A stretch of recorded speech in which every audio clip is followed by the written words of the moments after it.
Sonic the Hedgehog is a game about speed. Ever since the original advertisements from the early 90s, Sega has made it clear that in this game, they want you to go fast. Wow, Sonic's fast too. No, over here! I like Genesis. So of all games, it would make sense that people would try to speedrun it, beat the game as fast as humanly possible. But in a game already built for so much speed, what can you do to go faster?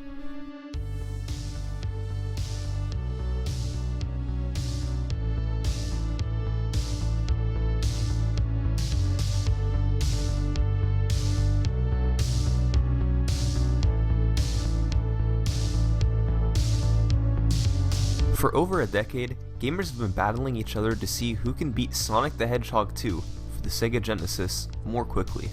There's been tricks, glitches, and a lot of speed. This is the story of those runners. This is the world record progression for Sonic 2. The first thing I need to explain is the way that this game is timed. For most speedruns, the game is timed with a simple timer from start to finish. It's easy and probably the most straightforward way of timing a run. But for Sonic 2, instead of using a timer, the players time it by adding up the in-game times that they get on the end of every level. Why is this? Well, when you beat a stage, you get points based on how quickly you beat the level. These points have to count down, which takes a significant amount of time, and instead of decreasing gradually as you beat the stage more slowly, they decrease periodically. For example, here's a clip that happened at AGDQ 2013. Mike89, the runner on the right side, beat the stage in 24 seconds and got a 50,000 point bonus. Those 50,000 points were taking forever to count down. Worster, the runner on the left side, knew that he was on pace to beat the stage in about 27 seconds. If he had finished any time under 30 seconds, he too would have gotten that 50,000 point bonus. So instead, he waits 3 seconds to finish at 30 seconds and collects his 10,000 point bonus, which counts down way faster. So much faster that even though he was significantly behind Mike89, they exit the stage just about tied. So, in order to avoid intentionally losing time to gain time, or going slow to go fast, runners decided that it made the most sense to time the run with in-game time. The origins of Sonic 2 speedrunning can be traced back to 2005. In November of that year, Mike89 beat the game in 23 minutes and 14 seconds, but the video no longer exists. So let's instead examine a 24 minute and 23 seconds run that came about a month later by Suzaku. Suzaku admitted that he did not have a large amount of experience with Sonic games, but still pulled off a run he was quite proud of. It featured him flying through stages, building up as much speed as he possibly could as he went through such well-known stages as Chemical Plant Zone and Casino Night Zone. It was always fun to go fast casually, but Suzaku was making a fool out of the game. He didn't have any huge tricks or glitches, but his movement through the levels was good enough to be the first video recorded run of Sonic 2. Now, speedrunning wasn't too big when Suzaku did his run, but as the months passed, the concept of speedrunning was increasing in popularity. People were looking for more games that could be ran, and naturally the Sonic games were seen as some top contenders. A year later, in late 2006, one man proved that he was the top dog in Sonic 2, Stansky. Incredibly, he didn't just beat Suzaku's 24-minute run, but rather made it look completely obsolete. Stansky beat the game in 20 minutes and 2 seconds. He had a few tricks up his sleeve to help him out. In Chemical Plant Zone 2, he did a trick that involved Tails getting hit at the start intentionally and then running to the door. Tails then goes towards the door off screen from the other side, tricking the game into thinking that Sonic came from up above, and letting him go down the ramp to skip half of the stage. And in Hilltop 1, Stansky realized that only the top portion of the lava has collision detection.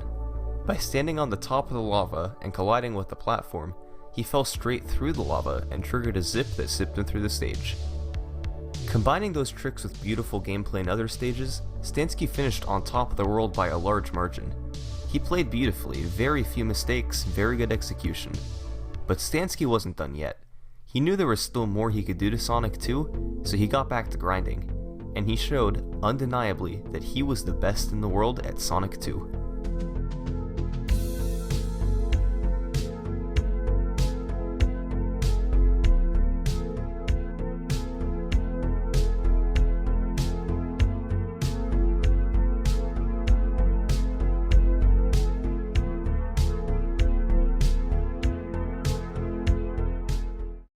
By 2007, Stansky took the record down all the way to 1812.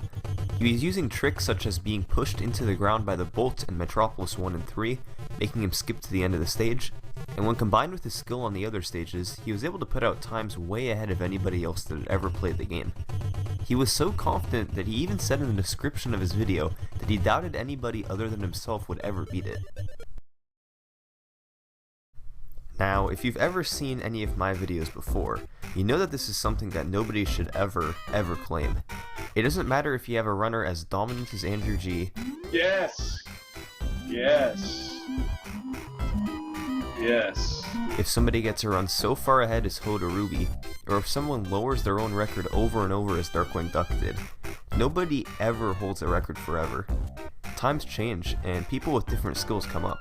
So for Stansky to claim that nobody would ever beat him was a little bit ridiculous.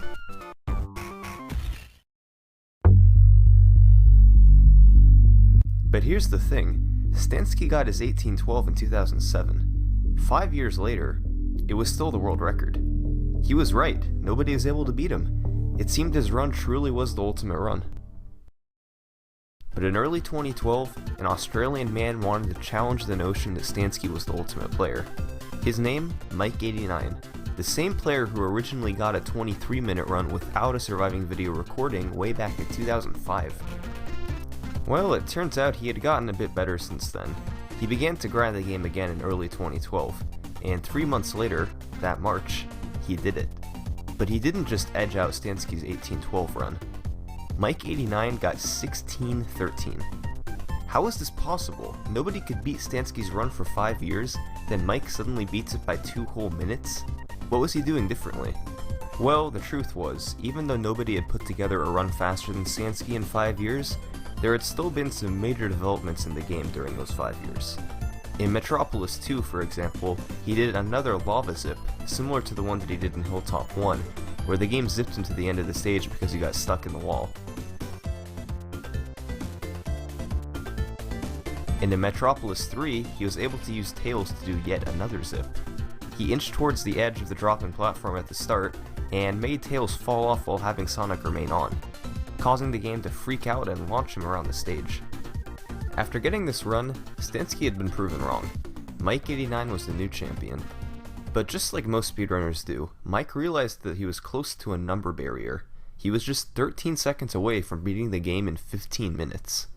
So, Mike89 and a couple of other runners, TNT314 and Timpsy, were determined to become the first runner to beat the game in under 16 minutes. Each one had the skill to do it, but nobody knew who would be first.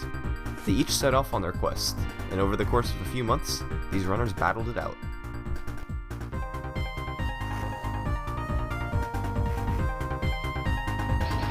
World record, bitches!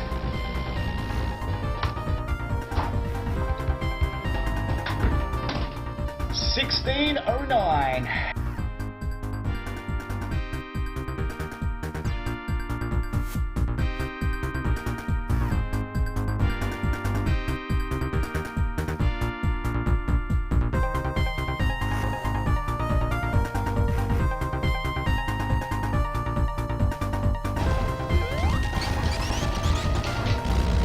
I don't know how good that spin dash is. 51! God damn it! 1601. It is still the record. Each of these 3 runners had close calls that probably should have been the first sub 16 minute run had it not been for mishaps in the later stages, but since they didn't save them on their Twitch page, they can't be seen today. Ultimately though, it would once again be Mike89 who got the first sub 16 minute run, achieving it on November 15th, 2013. The curse is broken! 1548. The game had been destroyed. Sub 16 had been completed. Mike89 won the race to get the first 15-minute run, and man did he get a great one. 12 seconds under 16 minutes. Think about this though, if you're a competitor and your opponent accomplishes a goal you're both going towards first, what do you do? In other words, if you were TNT314 or Timpsy, would you have kept going to try to do a 15-minute run of your own? Well, later the same day that Mike89 got his sub 16-minute run, Timpsy started doing some attempts of his own. And he got on a run. A very, very good run. All of a sudden, he was 5 minutes away from beating the game, and exiting the Metropolis stages, he was 9 seconds ahead of the world record that Mike89 had set just hours before. Dude, my heart is pounding. It was all going so well. All he had to do was hold it down for 2 more stages. And then...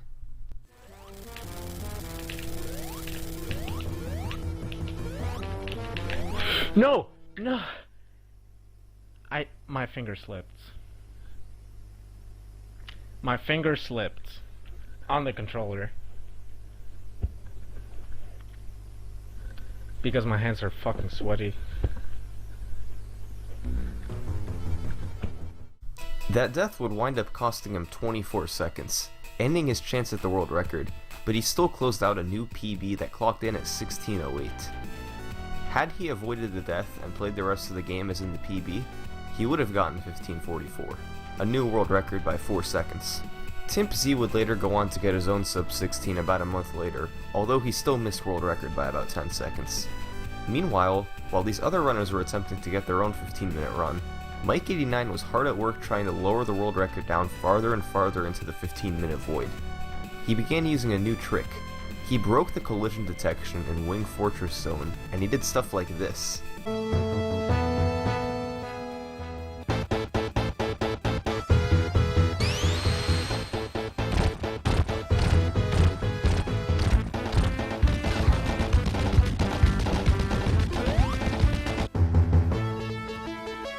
And he worked to optimize every other trick in the game as well that he could possibly do. And in December 2013, Mike89 beat Sonic 2 in 15 minutes and 18 seconds.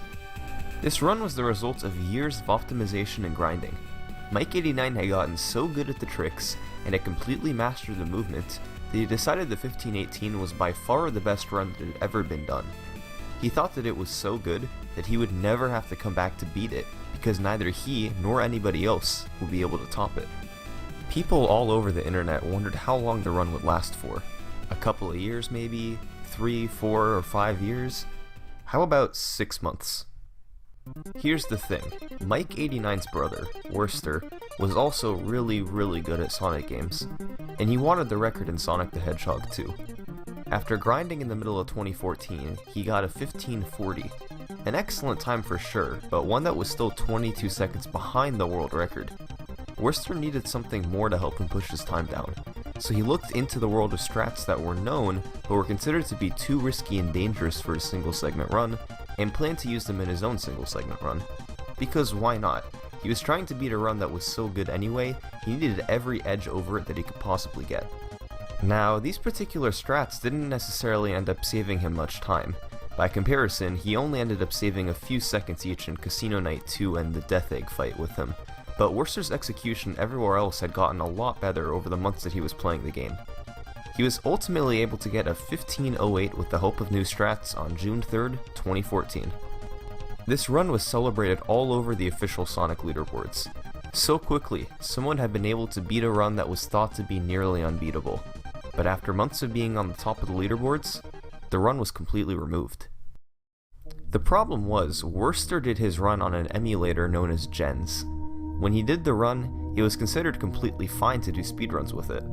But in 2015, runners decided that doing runs on that particular emulator would no longer be allowed, because it was sometimes inaccurate, it had tassing capabilities, and Sonic 1 runners were even using this emulator to claim times under false pretenses.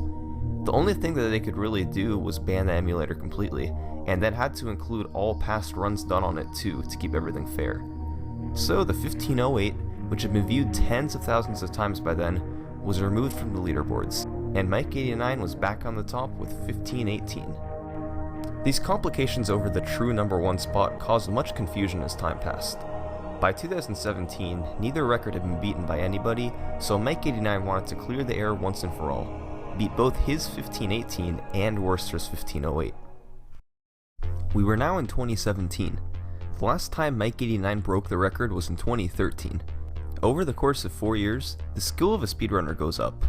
So when he started doing attempts against Worcester splits, he was able to keep up with them. And he got on a run on April 20th that was keeping pace. One thing that helped was getting the tail zip in Metropolis 3 on his first try.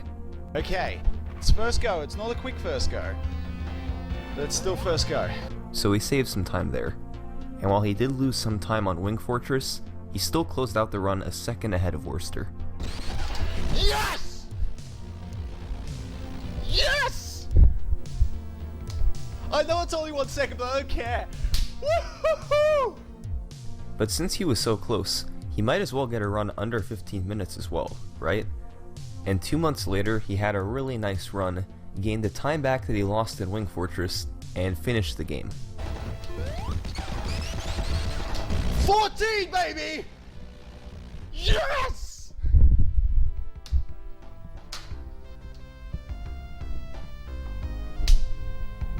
And that is where the world record stands for Sonic 2.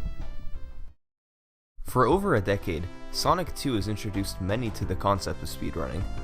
While the timing mechanism doesn't seem straightforward at first, it's led to some of the craziest world record pushes in speedrunning history.